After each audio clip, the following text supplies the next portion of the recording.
বন্ধুরা, আজকের আমার ভিডিওর বিষয়বস্তু হলো জবা গাছের বর্ষাকালীন পরিচর্যা। বর্ষায় আমরা আমাদের বাগানের প্রত্যেকটা জবা গাছের কিভাবে পরিচর্যা করব। অতিরিক্ত বৃষ্টিতে ফাঙ্গাসের আক্রমণ হয় এবং সেই কারণে যদি গাছের কুঁড়িগুলো হলুদ হয়ে ঝরে পড়ে, তাছাড়া গাছের ফুল যদি ভালোভাবে না ফোটে, যদি কুঁড়ি অবস্থায় পচে নষ্ট হয়ে যায়, অতিরিক্ত বৃষ্টির কারণে যদি কোনো গাছ হঠাৎ করেই খারাপ হয়ে যায়, যদি ফাঙ্গাস প্রবলেমের কারণে সম্পূর্ণ গাছটা মারা যায়, তাহলে কিভাবে আমরা আমাদের বাগানের প্রত্যেকটা গাছের পরিচর্যা করব, কিভাবে গাছের পরিচর্যা করলে কোনো গাছ বর্ষায় মারা যাবে না। তাছাড়া টবের মাটি ভেজা থাকা অবস্থায় গাছে আমরা কোনো খাবার প্রয়োগ করতে পারি না। এই সময় আমরা কোন তরল খাবার গাছে স্প্রে করতে পারবো, কোন ঘরোয়া ফাঙ্গিসাইড আমরা এই সময় গাছে স্প্রে করতে পারবো, সব কিছু ডিটেলসে বলবো আজকের এই ভিডিওতে। তাই আজকের এই ভিডিওটা কিন্তু সম্পূর্ণ মনোযোগ দিয়ে দেখতে থাকো, কারণ আজকের এই ভিডিওতে জবা গাছের A to Z care tips দেখাবো। তাই আজকের এই ভিডিওটা সম্পূর্ণ দেখতে থাকো, একটু স্কিপ করো না, স্কিপ করলে অনেক কিছুই মিস করে ফেলবে। নমস্কার, আমি লাবণী, আমার বাগানে তোমাদের সবাইকে জানাই স্বাগত। বন্ধুরা, অতিরিক্ত বৃষ্টিতে অথবা নিম্নচাপের বৃষ্টিতে আমাদের বাগানের প্রত্যেকটা গাছের কিন্তু প্রচুর সমস্যা হয়। তার মধ্যে সবথেকে বেশি সমস্যা হয় কিন্তু হাইব্রিড যে কোনো গাছই। যেহেতু আজকের আমার এই ভিডিও জবা গাছ নিয়ে, তাই হাইব্রিড জবা গাছের কথাই বলবো। কারণ হাইব্রিড জবা গাছ এনে প্রতিস্থাপন করার পর হঠাৎ করেই সেই গাছটা কিন্তু মারা যায়। তো কেন মারা যায় এটা কিন্তু আমরা অনেকেই বুঝতে পারি না। দেশি জবা গাছের ক্ষেত্রে এই সমস্যাটা খুব কম হয়। দেশি জবা গাছ অতিরিক্ত বৃষ্টির জল সহ্য করতে পারে, অতিরিক্ত রোদ্দুরও সহ্য করতে পারে, কিন্তু হাইব্রিড জবা গাছ কেন সহ্য করতে পারে না। তো প্রথমেই বলবো টিপস নাম্বার 1। বন্ধুরা, এই সময় যেহেতু বর্ষাকাল, নার্সারিতে গেলেই আমরা কিন্তু প্রচুর জবা গাছ দেখতে পাবো। তো জবা গাছ দেখে, ফুল দেখে আমরা গাছ কিনে এনে প্রতিস্থাপন করব, কিন্তু প্রতিস্থাপন করার আগে কয়েকটা বিষয় আমাদের লক্ষ্য রাখতে হবে। পয়েন্ট নাম্বার 1, গ্রো ব্যাগের যে মিডিয়ার মধ্যে গাছ প্রতিস্থাপন করে নার্সারিতে রাখা ছিল, সেই মিডিয়াটা কেমন। তাছাড়া এখানে তোমরা দেখতেই পাচ্ছ গ্রো ব্যাগের মধ্যে কিন্তু খাবার প্রয়োগ করা হয়েছিল, সরিষার খোল পচা জল এখানে প্রয়োগ করা হয়েছিল এবং সেটার আস্তরণ পড়ে গেছে। তো এই সহ আমরা যদি গাছ প্রতিস্থাপন করে দিই, অনেক সময় কিন্তু গাছ এই সরিষার খোলের ঝাঁঝ সহ্য করতে না পেরে গাছটা মারা যায়। Point number 2, নেটপট। বন্ধুরা, তোমরা যদি নার্সারি থেকে জবা গাছ কিনে আনো, তাহলে যদি দেখো যে এরকম নেটপট আছে, তাহলে এই বর্ষায় নেটপট কেটে গাছ প্রতিস্থাপন করো। এই বর্ষায় নেটপট কেটে গাছ প্রতিস্থাপন করলে সেই গাছের কিন্তু মারা যাওয়ার সম্ভাবনা একেবারেই কম থাকে। তো প্রথমেই দেখো, আমি কিন্তু গ্রো ব্যাগ থেকে রুট বল সহ গাছটাকে বাইরে এনেছি। এবার আমি এই রুট বলটা জলের মধ্যে রেখে দেবো এবং বেশ কিছুক্ষণ রাখার পর যখন রুট বলটা সম্পূর্ণ ধুয়ে যাবে, তখন আমি কিন্তু খুব সাবধানে এর নেটপটটাকে কাঁচি দিয়ে কেটে দেব। খুব সাবধানে কাটতে হবে, যদি আমরা এই রুট বল না ধুই তাহলে কিন্তু এই নেটপট কাটতে পারবো না। বন্ধুরা, নেটপট সহ তোমরা গাছ প্রতিস্থাপন করতে পারো, তবে সেটা কিন্তু নিজের দায়িত্বে। নেটপট সহ গাছ প্রতিস্থাপন করে আমি দেখেছি অনেক সময় নেটপট সহ গাছ মারা গেছে, তাই আমি সেই থেকেই নেটপট কেটে তবেই গাছ প্রতিস্থাপন করি। তোমরা যদি বাঁচাতে পারো সেক্ষেত্রে নেটপট সহ গাছ প্রতিস্থাপন করতে পারো, তবে আমি আমার অভিজ্ঞতা অনুযায়ী বলবো নেটপট কেটে গাছ প্রতিস্থাপন করলে গাছের বৃদ্ধি ভালো হয়। কোনো রকম ঝামেলা ছাড়াই নেটপটটা কিন্তু কাটা হয়ে গেল, তার কারণ আমি প্রথমেই রুট বলটাকে ভালোভাবে ধুয়ে নিয়েছিলাম। তো এখানে দেখো প্রচুর শিকড়, গাছ মারা যাওয়ার কিন্তু কোনো রকম কোনো সম্ভাবনা নেই, তাই ভয় পাওয়ার কোনো কারণ নেই। নেটপট কেটে ফেলার পর যে কাজটা করতে হবে, গাছের মধ্যে যে বড় বড় পাতা এবং কুঁড়ি ছিল এগুলোকে কেটে ফেলতে হবে। এগুলো কিন্তু রাখা যাবে না, এগুলো রাখলে গাছ প্রতিস্থাপন করার পর কিছুতেই গাছ মাটির সাথে সেট হবে না, গাছ ঝিমিয়ে যাবে এবং গাছটা মারাও যেতে পারে। দেখো, আমি কিন্তু বড় বড় পাতা এবং কুঁড়ি কাঁচি দিয়ে কেটে ফেলেছি। পয়েন্ট নাম্বার 3, টব নির্বাচন। বন্ধুরা, তোমরা এখানে মাটির টব অথবা প্লাস্টিকের টব, যে কোনো একটা টব নির্বাচন করবে, তবে সেই টবের নিচে যেন খুব ভালো ড্রেনেজ সিস্টেম থাকে। ড্রেনেজ হোল যদি না থাকে, সেই টবে কিন্তু কখনোই গাছ প্রতিস্থাপন করবে না। ছোট গাছের জন্য ছোট টব নির্বাচন করতে হবে, বড় গাছের জন্য বড় টব নির্বাচন করতে হবে।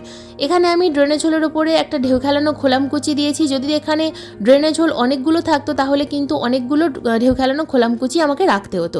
ঢেউ খেলানো খোলামকুচির ওপর আমি সামান্য পরিমাণ লাল মোটা দানার বালি দিয়ে একটা বেড তৈরি করেছি, কারণ অনেক সময় জল দেওয়ার পর সেই জলের মধ্যে দিয়ে মাটি ড্রেনেজ হোলের মুখটা বন্ধ করে দেয়।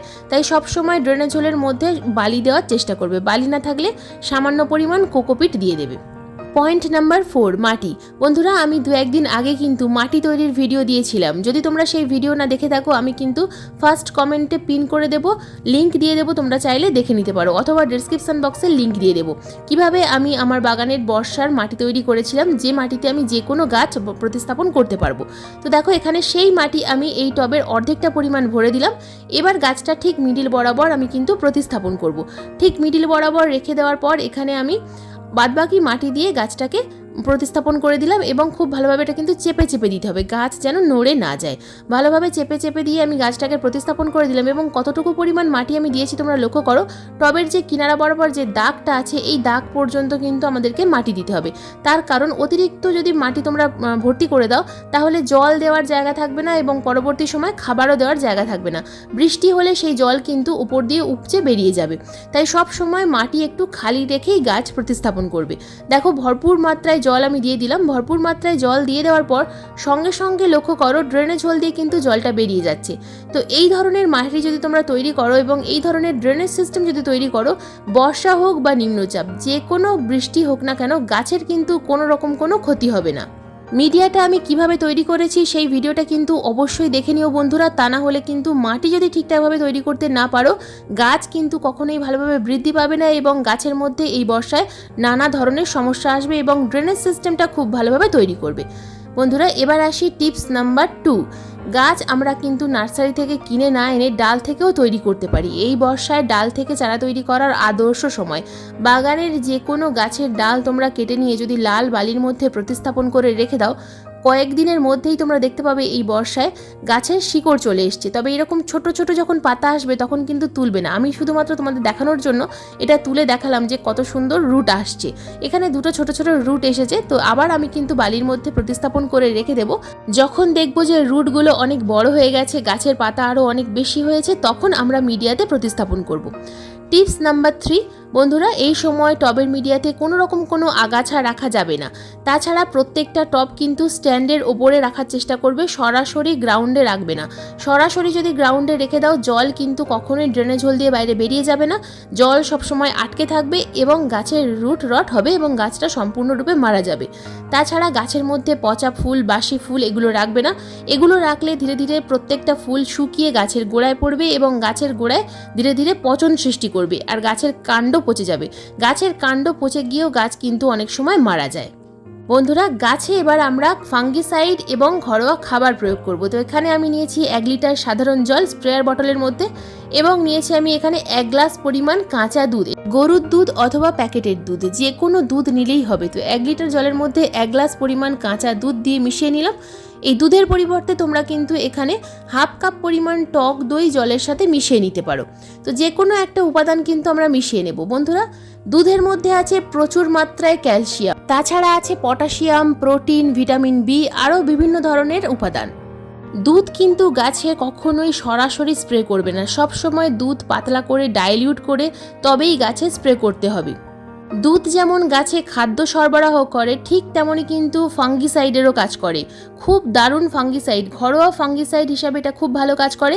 বন্ধুরা, গাছের পাতায় স্প্রে করার পর যদি তোমাদের বেশি হয় এই দুধ গোলা জল, এটা কিন্তু তোমরা টবের মিডিয়াতেও ঢেলে দিতে পারো। টবের মিডিয়া ভেজা থাকা অবস্থাতেই তোমরা কিন্তু এটা দিতে পারো। আমরা অ্যামিস্টার টব ঠিক দুধের মতো দেখতে, এই অ্যামিস্টার টব যখন গাছে স্প্রে করি তখন যেমন কাজ হয়, ঠিক তেমনই কিন্তু এই দুধ গাছে স্প্রে করলেও একই রকম কাজ হবে। বন্ধুরা, শুধুমাত্র যে জবা গাছেই আমরা দুধ স্প্রে করতে পারবো তা কিন্তু নয়, আমরা গোলাপ গাছে স্প্রে করতে পারবো, অন্যান্য যে কোনো ফুলের গাছে যেমন স্প্রে করতে পারবো, ঠিক তেমনই কিন্তু টমেটো গাছে, লঙ্কা গাছেও স্প্রে করতে পারবো। লঙ্কা গাছের যে মাকড়ের আক্রমণ হয় সেটা কিন্তু দুধ স্প্রে করলে আর একেবারেই হয় না। ফাঙ্গিসাইড, পেস্টিসাইড এবং ফার্টিলাইজার হিসাবে তোমরা কিন্তু দুধ খুব সহজেই গাছে স্প্রে করতে পারো। প্রতি মাসে 2 বার অর্থাৎ 15 দিন অন্তর অন্তর যদি গাছে দুধ স্প্রে করতে পারো অথবা টবের মিডিয়াতে প্রয়োগ করতে পারো জলে মিশিয়ে, তাহলে গাছে তোমরা কিন্তু দুর্দান্ত রেজাল্ট দেখতে পাবে। গাছে এই বর্ষায় কোনো রকম কোনো ফাঙ্গাস প্রবলেম হবে না, প্রত্যেকটা ফুল কিন্তু খুব ভালোভাবে ফুটবে, গাছে প্রচুর পরিমাণে কুঁড়িও আসবে। বাগানের প্রত্যেকটা জবা গাছে যদি প্রচুর পরিমাণে ফুল ফোটাতে চাও, তাহলে অবশ্যই এই দুধ কিন্তু একবার প্রয়োগ করে দেখতে পারো। কারণ বর্ষায় ফাঙ্গাস প্রবলেম একটা কমন সমস্যা, বাগানের যে কোনো গাছেই কিন্তু এই ফাঙ্গাস প্রবলেম হতে পারে। তাছাড়া এই বর্ষায় টবের মাটিতে যেহেতু আমরা কোনো খাবার প্রয়োগ করতে পারবো না, তাই গাছের পাতায় খাবার দেওয়াটাই কিন্তু বেস্ট। আর খাবারের সাথে যদি ফাঙ্গিসাইড এবং পেস্টিসাইড এই দুটো কাজ একসাথে হয়ে যায় তাহলে এর থেকে ভালো আর কি হয়। তো এই দুধ তোমরা একবার গাছে স্প্রে করে দেখো, 10 দিন অন্তর অন্তর স্প্রে করো, বাগানের গাছে তোমরা নিজেরাই রেজাল্ট দেখতে পাবে। গাছের পাতা যেমন চকচক করবে ঠিক তেমনই কুঁড়ি ঝরা বন্ধ হবে এবং প্রত্যেকটা ফুল বড় আকারের ফুটবে। তো বন্ধুরা, এই ছিল আজকের আমার ভিডিওর বিষয়বস্তু। আজকের এই ভিডিওটা তোমাদের কেমন লাগলো অবশ্যই কমেন্ট করে জানাবে। যদি ভিডিওটা কাজের বলে মনে হয়, যদি ইনফরমেটিভ বলে মনে হয়, তাহলে একটা লাইক করে দিও এবং শেয়ার করে দিও সকল বাগানপ্রেমী বন্ধুদের কাছে। তাছাড়া ভিডিও ভালো লাগলে চ্যানেলটাকে সাবস্ক্রাইব করে পাশের বেল আইকনটা প্রেস করে দিও এরকম নিত্য নতুন বাগান সংক্রান্ত ভিডিও দেখার জন্য। প্রতিদিন ঠিক সন্ধ্যা 6টার সময় ভিডিও আপলোড করি। যখনই ভিডিও আপলোড করব, ভিডিও লাইভ হওয়ার সঙ্গে সঙ্গে তোমাদের মোবাইল স্ক্রিনে অথবা কম্পিউটার স্ক্রিনে ভিডিও নোটিফিকেশন পৌঁছে যাবে। আজকের এই ভিডিওটা সম্পূর্ণ মনোযোগ দিয়ে দেখার জন্য অসংখ্য ধন্যবাদ।